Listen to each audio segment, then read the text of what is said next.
We are here at Kingston Congregational Church. I'm Katie Johnson, the Children's Discipleship Director, and I'm Pastor Josh, the lead pastor here at the First Congregational Church in Kingston, and I know we are excited to have you as we continue our Along the Road into our new series of things as we're figuring out what we're doing. But last week, I interviewed you. Yes. After almost 2 full seasons, we decided, hey, why don't you get to know Katie and Pastor Josh, and that's what we're working on.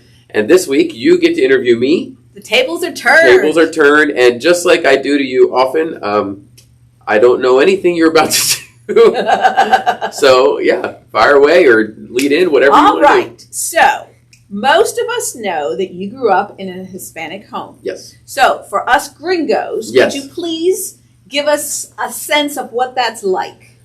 Oh, yeah, I think it's hard to give a sense of what it's like in comparison because, that's what I knew growing up. Yeah. But I did grow up. My parents are both Mexican in descent. My grandparents come from Mexico on both sides. And we grew up in a house where we learned Spanish and English at the same time. Mm-hmm. So we are bilingual. English is my more dominant language. That's why I don't have an accent to it. Also, I went to school mostly out in the country, so there was no Hispanics in my school. Mm-hmm. But we have in our house, I think the best way they describe it, at least in sociological terms, are what you call enmeshed families. So you look like you're having a lot of fun, you're doing all these things, you're in each other's business, but we don't get too deep with what we're doing. It's kind of like an Italian family. Everyone's at the table, everyone's doing all these things, but you really don't share a lot of deeper emotions. That's a little bit different.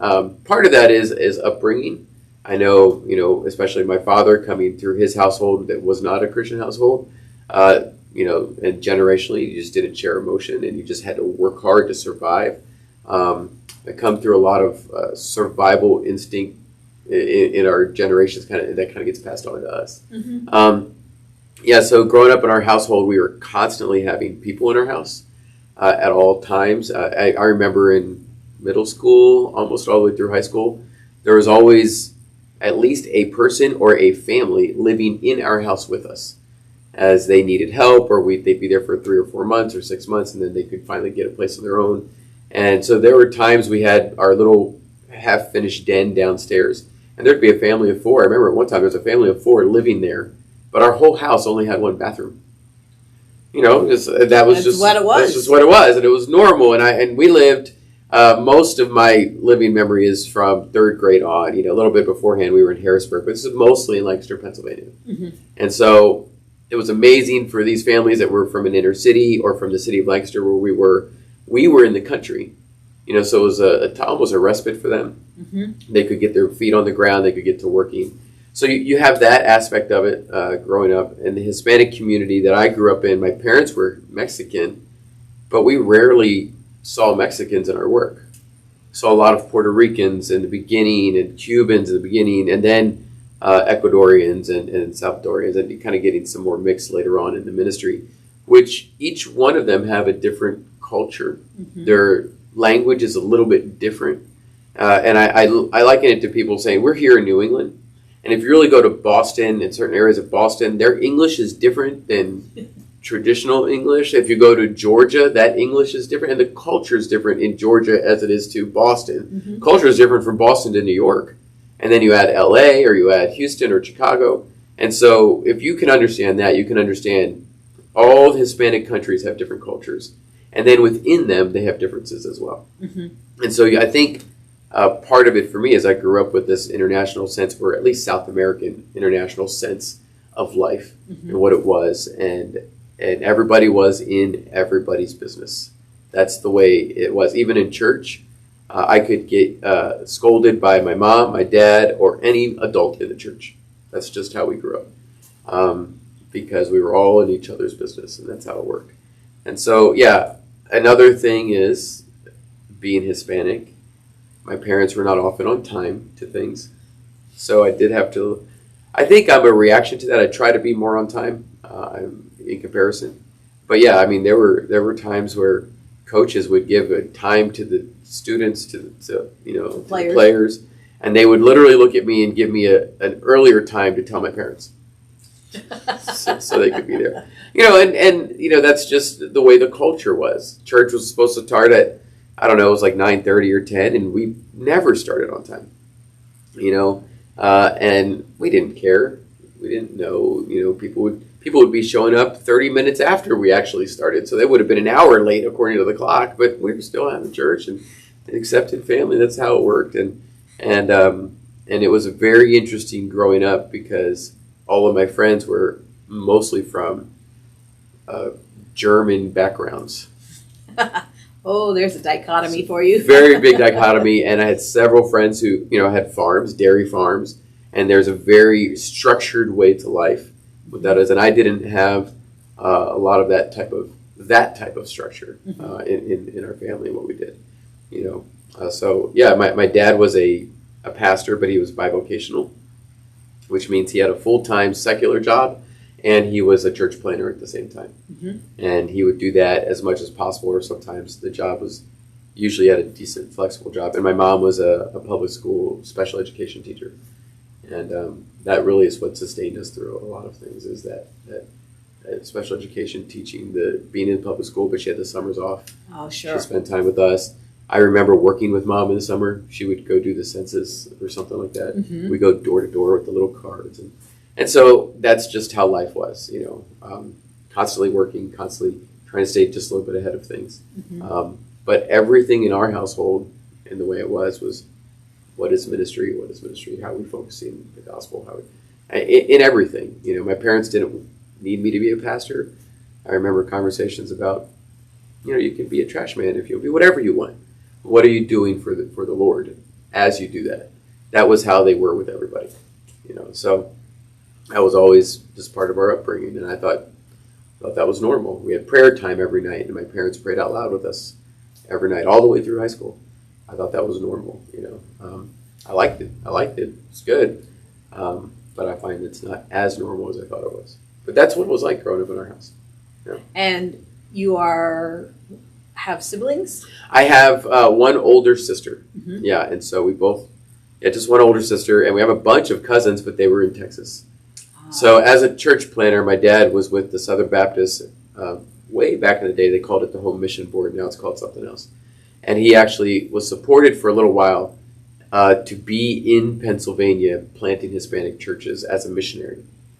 And so, unlike today, I'd see my grandparents once a year, my cousins or my aunts and uncles once a year. I get to hear my grandfather's voice because he'd call our house. But back then, it was on a little machine that had a little tape in it.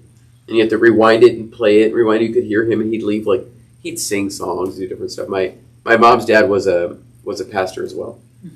And so you get a lot of that just infused into life. My dad's dad I never met. He had passed away. So yeah, we have just the four of us technically, but it always felt like more. Always felt like more. Always, yeah. There you go. It was very different that way, yeah. Good. So growing up in the church, yeah, your dad's church, at what point did you own your own faith, and it wasn't just your parents' faith? Well, I remember there was a baptism. There was a time of that around 9 or 10 years old. But to truly say I owned my faith and I left it really being my parents' faith, I was probably my early 20s. I'd gone to Moody, I'd left Moody, and then somewhere in life there, God grabbed my heart, and this thing that I professed faith to and had journeyed with and had roller coastered with, through all of that, finally became mine. This was personal. And part of that is, I think the popular word for it these days is deconstruction. I wouldn't say it deconstructed my faith, but part of it is shedding the cultural understanding of what you grew up with and just taking the raw word of God and say, what does this mean to me? Not what do my parents want it to mean to me? What did my growing up church want it to mean to me? What does it mean to me? Which means some things I do differently than my parents did. And I think every generation has that. But I wouldn't call it, I do think today they'd call it deconstruction, but if you do something like that, it's for the purpose of reconstruction, to really build a solid foundation. And this way, when we approach Scripture, we approach it with as fresh eyes as possible. Mm-hmm. You know, so yeah, I would say more started early, but that long journey was about my early 20s. Was there anything in particular that triggered that, or just on the road you got to that point? A little bit of both. On the road, I kept having a lot of failures, which will get you to that point. I kept trying to do things that seemed easy and I can get through it, but God kept not allowing them to work. And I ended up in a place in Houston, actually. I went and lived in Houston on my own, near some family. And I was at a church. I was at a very large church. Second Baptist Houston at the time had something like 30,000 people in it. Wow. And you'd never, some people from small churches like, oh, large churches, there's all this stuff. But they had a great system of, we were singles, and a great system of bonding us together with the Word and learning from each other. They had a pastor for us, and nice. There were 7 single Sunday school classes. Each had like 100. Oh my gosh. Yeah, it was a crazy system, but because of the work they did in discipleship and what we would call, even in our church, growth groups, mm-hmm. we were all in this place of life, and we started pouring into each other. It was in that group where we started realizing I love the Lord, and I love sharing the Lord and teaching the Lord. And it was with one of those friends there. We went on a trip to Chicago and some other stuff. He's like, "Why aren't you back in school? Why aren't you doing ministry? You should be." And it all, there was a journey in that. There's no, some people have like that date. It's definitive, yeah. I have like a sliding journey. It just mm-hmm. moved from there, and there was more to go from there. But it moved from there of this overcome fear and move this direction, overcome fear and move this direction. And that's kind of how that worked out. Yeah. Yeah. Nice. Yeah. Yeah. And I'm sure it has a lot to do with the fact that you grew up in the church. Yes. So part of it was familiar. there's a familiarity, but I also didn't want, my dad was 24/7 on call. Oh, sure.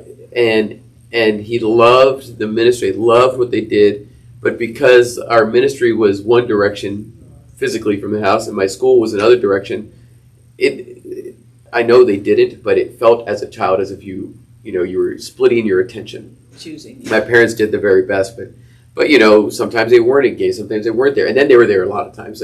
But if I look back on it, I'm like, I was probably a dumb kid that was just like, where are my parents? They were there, but you just felt that like there was this overwhelming priority of that, and then I also saw the pain that the church can cause to my father, the pain that what you call sponsoring churches that don't actually involve themselves in your ministry but think they should tell you what they should do because they are sponsoring you. Yeah. But they're not there to really see what's going on, and they think you should do it their way. From afar. Right. It's similar to like when I go to Ukraine and I teach and they ask a question, I don't like to answer the question with, this is what I do in America. Because what I do in America will not work in Ukraine. Mm-hmm. There's an underlying principle that we find. But what they're saying is you have to do church the way we do it out in the country with no Hispanics. That doesn't work. And so it caused a lot of pain and angst in my father. Mm. And I see all that. And I ran away. I think at 17, I remember I had a call to ministry. I remember that clearly. But I didn't get into ministry for another 5 years. So I ran away from all of that because I didn't, it's hard. Yeah. It's hard. It definitely is. And learning to put up the right boundaries helps, but you have to doesn't fix it. No, it doesn't fix it. It doesn't fix that, but you have to learn yourself and be okay with who you are, and that journey has taken even longer to get to that point. Yeah. I feel like one's whole life is a journey of learning about yourself. Yes. I heard somebody once compare it to an onion, and God peels back the layers one by one. If He did them all at once, you'd be devastated. Yeah, we would be. I know I would be. I know I would be. That is for sure. Peeling the layers is a good way to put it, and there's more to come. But I think the more they peel away, the more we're ready for the next one. That's right. Yeah. And I look forward to what's peeling away next now, instead of being like, I don't know, I'm not ready for it. So yeah, it's different. Yeah. All right. So in your sermons, you let drop all of these various different jobs that you have done, which is really quite a collection. So which non-ministry or non-pastoral, I should say, job was your favorite? Oh, And you could do your least favorite too if you wanted. Oh yeah, I have some of those too. My favorite, I loved working in the theater. Uh, I love anything that allows you to use your arts. But working in the theater, I work in professional lighting for a place called Sight and Sound in Lancaster, Pennsylvania, which is now a large theater. They have another theater in Missouri. I wasn't there for the Branson one, and now I think they even have like videos and film. I don't know, but I was there and I learned a lot. And I love the performing art, the beauty of what can be done. There was a joy, I think, a camaraderie of the people. This may not be how the theater world is outside of this, but like most of the people there were believers and had this passion for Christ, and that's what we were portraying: the life of Christ, the life of Noah. And it was a joy. I really did enjoy that and doing that. And so, yeah, I'd say that was one of my favorite ones. I'd probably have a top three, but that one usually comes up as one of my favorite ones for sure. Yeah. Yeah. My least favorite, that's a good question. My least favorite would probably be, I've never mentioned this one in a sermon, I don't think. I worked for a while during college for an insurance agent, life insurance and other things, and gathering information on their files and calling up medical records and all those things. And they wanted to hire me because I guess I have a good gabber on the phone and can get information from people. But it needs to be highly organized and highly detailed. Oh, I and see. You already know me. You don't know me, but you know me. I am so much more organized now than I was then, and I know for you, you're going, that's not a lot. But I didn't see you back then, so I don't know. Trust me, it's a lot more now than it wasn't. But that's a lot harder for me, and you don't see people as much in some ways. And then if I make mistakes, I really don't like that. I want to get it right, and so yeah, I think that was one of my least favorite jobs, along with the bed and breakfast that I worked at in Chicago for a while. It's tiny bed and breakfast. I did some stuff there.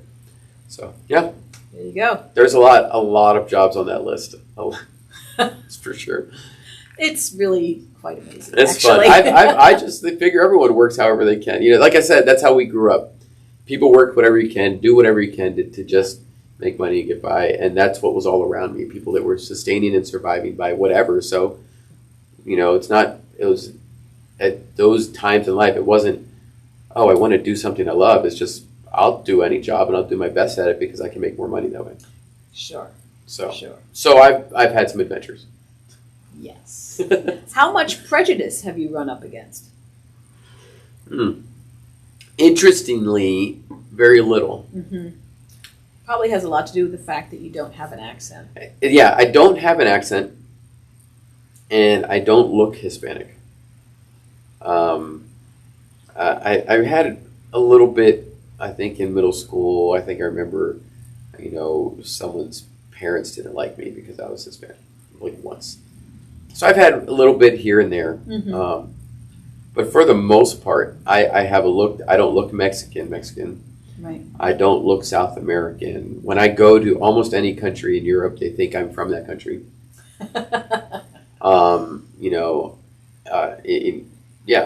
Almost any of those countries. And then my English has no accent to it. Right. And so because of that, I really haven't experienced it. Now, I've seen it happen to other people. I've seen it happen to people that have been working really hard, but their English probably grammatically better than mine, but they sound like it's not because they have an accent and it's harder. I've seen it in immigrants that have come to this country, and in their country they were fully certified medical doctors or fully certified lawyers and accountants, and here or electricians. Yeah, or electricians, and here they can't even get a job as a housekeeper. Well, you don't sound right. This, we don't recognize that. You have to go through a lot of hoops to get to this point. So I've seen it happen in those ways. I've seen it when I worked at through Moody. I worked at the Cook County Prison and did a Spanish Bible study there. I saw when the guards, how they would treat different people, and they really didn't like the Hispanics in that area of the prison. I don't know about worldwide, but that's how that was. So I saw discrimination there. I just didn't feel much of it. So I know in some ways I'm very blessed with that. My parents did. So it is a part of my heritage. You know, from non-cooled water fountains to, my dad tells a story of being yelled at to get off someone's lawn, and they were calling him names because he's Mexican. And it was the town priest for the Catholic Church that was doing that. Oh boy! And my dad was Catholic at the time, and so there's this. That's kind of what started his journey towards Christ in a relationship as opposed to a religion. You know, so that definitely we saw. I even saw it in the church, like I said, when the way they would treat my father because he's Hispanic. He didn't have at the time he didn't have a bachelor's. He doesn't have a master's. He just, you know, he had a certificate. He went to training schools, did some other things, and so these, for lack of a better word, white pastors were saying, and elders of this other church saying, he's uneducated Mexican guy, needs to do it this way. Yeah. He needs us to tell him what to do. Yes. And so I saw it in the family, but personally I didn't feel it much. It does transfer. I mean, you still feel that. You feel that in the way they talk about things, the way you hear things. You know, same with my grandfather. Or when I go to Texas, I'd see a little bit. It was a little more up front in Texas if you go to the smaller towns. But, you know, that's just, personally, I was, I guess, thankfully protected from a lot of that. Yeah. Yeah. So, looking back over this checkered career, how would, you know, with the advantage of hindsight, how can you see how God brought you here to being a senior pastor? Oh, man. God does some crazy things. Well, yes. He does some crazy things and kind of forcing your hand in different ways. I don't know if forcing your hand is the right way to say it, but, you know, it feels that way. I remember clearly when I first went to Moody Bible Institute as a freshman. I arrived as a freshman as a Moody Aviation major, which means 2 years at Moody, and at the time, it's different now, at the time, then you would take 3 years at Elizabethton, Tennessee, and flight school, mechanic school, and stuff like that. And so you would jump in, and in order to apply to that, you apply to the school, but you also have to pass, you have to do a psych evaluation, you have to do a math aptitude test, or do these things. So I applied to school. I got into school. I don't know how I got into school. That's part of it. Like I didn't excel at things, not because I couldn't, but just because I was so distracted with everything else in life. So my high school GPA wasn't great. My SATs were definitely not great. Nothing to write to anybody about, you know. And when I arrived at Moody and they'd say, well, the average GPA for males at this school is like 3.9, I was like, I think I was lucky if I had a 3, you know, like 3. You know, the average SAT score, and I was like, that's hundreds over what and you started to hear this, you know, how did I end up here? Yeah. And then in the first month, one of the counselors calls me in and he's like, we don't have your psych eval, we don't have your math aptitude test. And I said, I remember going, I never took those. Oh, interesting. And his response was, how did you get accepted? I said, I don't know, I have a letter. I don't know, I didn't know, you know, so you know, God, I went into Moody in aviation because I was taking lessons as flying lessons for fun. I was like, this would be great, a lot of fun. And do ministry, but remember, all of this, touch ministry, but not the way my dad did it. Touch ministry, but not in a church because of the pain that I saw. Yeah. You know, so, okay, shift. You have to do something else. You can stay at Moody, but you have to do something else. And so being the person that I am, I said, well, what sounds easy to me to stay here? I don't want to be that lead pastor person. I don't, you know, like.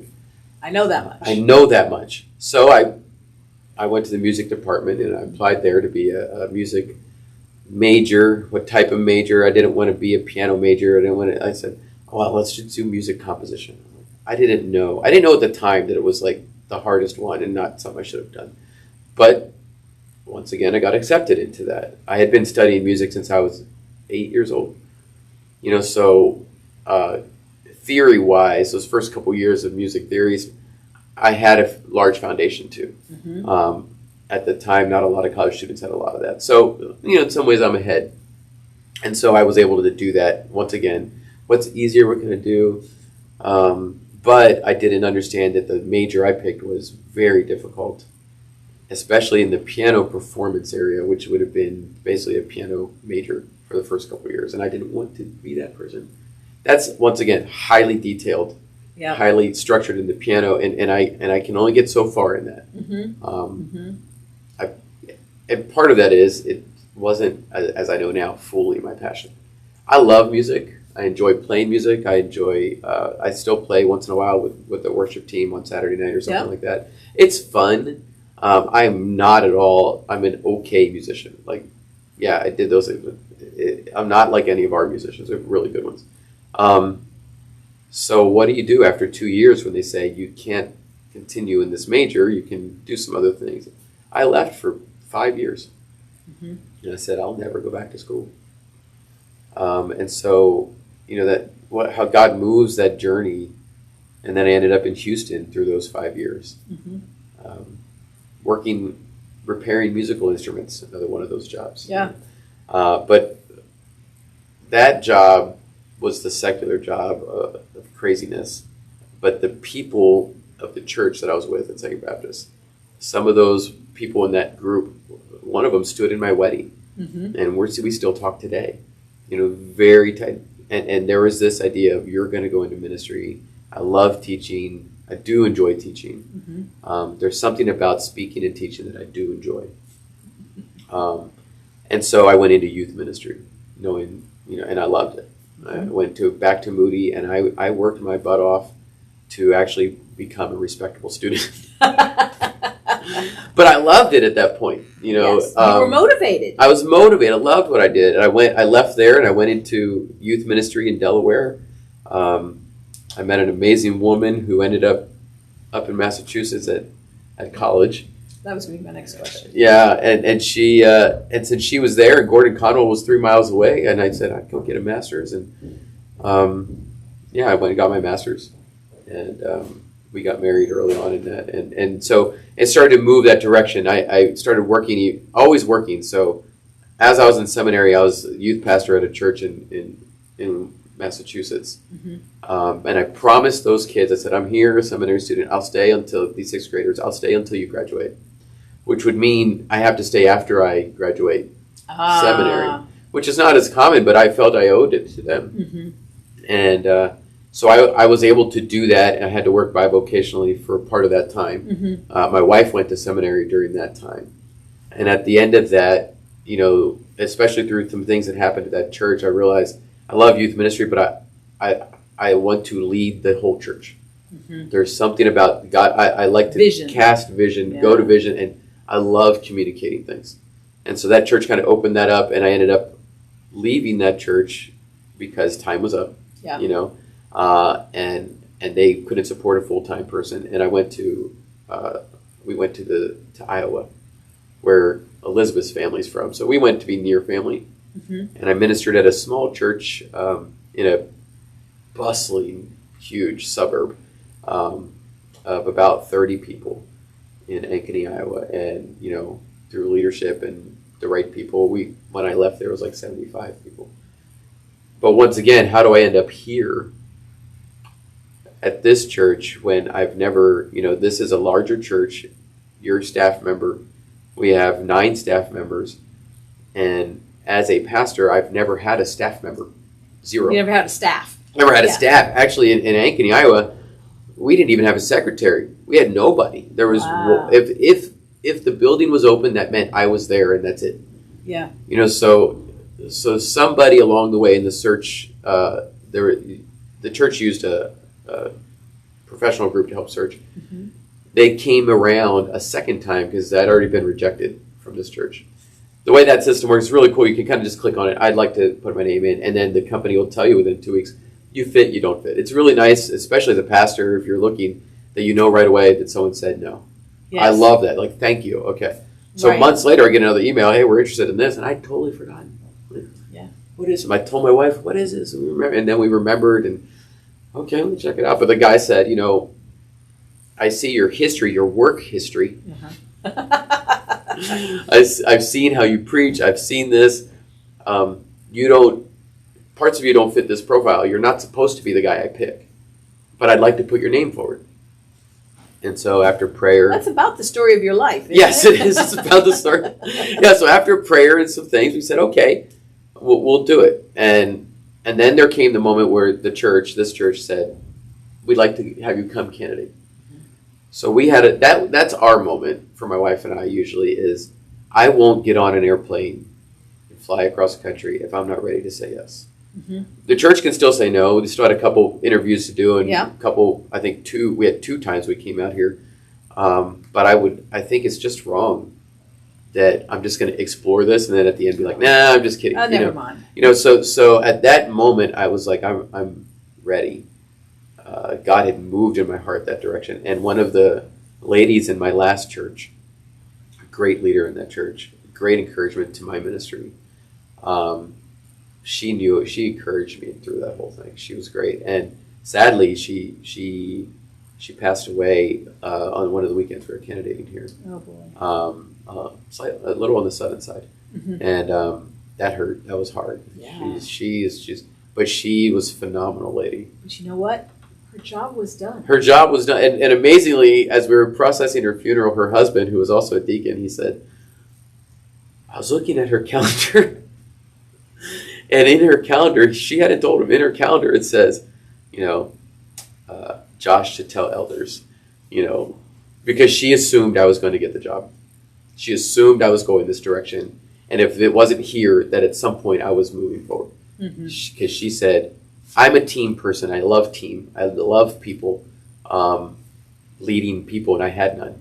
Mm-hmm. And so she said, you need a place like that. And so he was a very godly man as well, and we kind of talked about that. He cried a little bit because that's who she was. Yeah. She actually started a whole private school in Ankeny, and she was a leader herself. Mm-hmm. And she said, if it's right, it's right. And she goes, you need to go. She encouraged me to come on the visits. She encouraged me all the way. So that's how I ended up here as a lead pastor. There you go. And November 2019, I arrived, and we were shut down within months.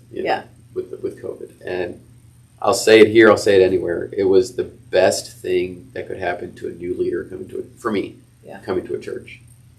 And you removed years of work of this is how we used to do it. Or how we've always done it. And instead it was how do we survive? And you just kind of say, okay, well, I've been surviving all my life. I come from a legacy of survivors. I think that's part of it. Mm-hmm. And so imperfectly, we started marching forward. Yep. And I've loved it ever since. I love building the teams with our elders, our trustees, with the staff, the music team. I like everyone to be teams that are working. Mm-hmm. You can attest to that, I hope. Yeah. Oh, absolutely. And so though I had never been a lead pastor like this before, it's been the best 4.5 years ever. There you go. For sure. Yeah. That's awesome. That's been good. Yeah. All right. So the last question, how did you meet Elizabeth? Yeah. I met Elizabeth at Brandywine Valley Baptist Church, and she was a returning college student, and I was the second of 2 youth pastors working with junior hires and stuff. So I met her at that church. And she went with us as a college leader on a mission trip. And I was older. She's younger, I'm older. But I remember clearly, I do remember clearly, God, that's not fair. One, she's off at college, so she's away. At a Christian college. She's an amazing, wonderful, beautiful woman. So some great young Christian guy is going to snap her up. And I was like, there's finally someone that I felt this is my home, And so in an upfront way, she knew I'd take her on dates maybe when she'd come home. But I would call her or email her when she was up at college with the intention, hey, if you're going to date someone, that's fine. But I'm calling you because I like you. And that's how it was. So for a year, we did that for a year. And then I was so excited because, summertime comes. Ah, yeah. Yes, there's summertime. And then... No more school. No more school. But as we were approaching that, she had in her heart to go and minister with Valak in Ukraine. She's had a longer relationship with him, but we've been with Valak in Ukraine in the ministry there for years. The church in Delaware has been there for 30 years or something like that. Mm-hmm. And she's like, I helped her, and we did and she went there for the entire summer. She was home for like a week, and she was gone to Ukraine where like emails were sporadic. There's no phone calls. There's no anything. Don't know what's going on. But God used that time in Valak and his wife to kind of open her heart to the possibility of a relationship with me. That this could be something. And so I had convinced her, my friend and I had convinced her to meet us after Ukraine. You just said you need a little bit of debrief before you go back to the U.S. And we were, at the end of the summer, we were going to Istanbul. Mm-hmm. And so she came there for 3 days to Istanbul. And we walked around. We definitely liked each other. And like a lot of Middle Eastern guys asked if this was my wife. And I was like, I don't know how. I don't even know. I wish I could say yes. I'm not even dating this woman. I don't know what to say. And so my very, very good friend, who's now with the Lord, said to us one night, he said, I'm tired of figuring you two out. You guys got to figure it out. I'm going to bed. And he went down to because we were in hostels, and stuff. And we did. We stayed up late and talked about it and decided we wanted to see where God led with it. We did another year of long distance. Before then, I went to Gordon Conwell Cemetery. Mm-hmm. And then I was up by her then, and we got married a year later. So, yeah, that's how I met her. I was a youth pastor to her 2 younger sisters. And there's a third one that I wasn't a youth pastor to because she was too young. So, wow. Yeah. The longer I live and listen to people's stories, yes, God works in so many different ways. Yes. That he is so unpredictable that it's just fun to sit back and watch. It's fun. He is creative in all that he has done. Absolutely. He is creative in all that he has done. And it has been a journey for sure. So. Yep. Yeah. And we're still on it, aren't we? We're still on it. But that's okay. Yeah, it is. So yeah, that's, the broad brushstrokes of me, yeah. I guess, for you. Yeah. That's great. But as always, I think for either one of us, there's always more. Oh, yeah. But people are welcome to ask. Yeah. And like I say, you're welcome to ask. Doesn't mean I'll answer. I'll answer as best I can. Caveat. Just let you know. You're free to ask, but I'll let people know. That's part of I think it's part of the being different than my growing up is I set some pretty hard and fast boundaries about things. I don't answer the phone after a certain time of night. I'll check if there's an emergency. I can check the phone. That's nice now. We don't have cell phones. I can check, but I don't respond to every little thing that comes out. Mm-hmm. And it has been the best thing for my family that we have those boundaries, specific boundaries in that way. Yeah, for sure. Yeah. Because with ministry, it could easily be 24/7. Oh yeah. Because people are needy. Right. Yeah. And you need to work on yourself. You need to work on your parenting. You got to work on your spousal relationship. But I said to this church, and I learned it a little bit in Ankeny. I said to this church before I came here, I said, I have a list of priorities. It's me and God, me and my wife, me and my children, me and my family, and then you're like 5th on the list. Mm-hmm. So if you're okay being lower on my list, 5th, maybe even 6th, then we can move forward. We can work on that. And I think for the most part, I hold to that pretty well. Mm-hmm. And it's been healthy for me. Well, it's like on an airplane, right? They say, put that face mask on yourself first and then help your child. Yeah. Because if you're gasping, right, if you're gasping for air, and you're setting an example for the child as well. It's okay. It's Yeah. But So there you go. That's who we are. That's what we do. That's it. Okay. Well, thanks for joining us today. And we look forward to next week and whatever next week's going to bring, because we don't know. I haven't told you yet. We'll figure it out. We have a couple more, about a month or so. Got some ideas. Got about a month or so before our summer break, and we'll have some fun with it. So, all right. Sounds good. Have a great week. Take care.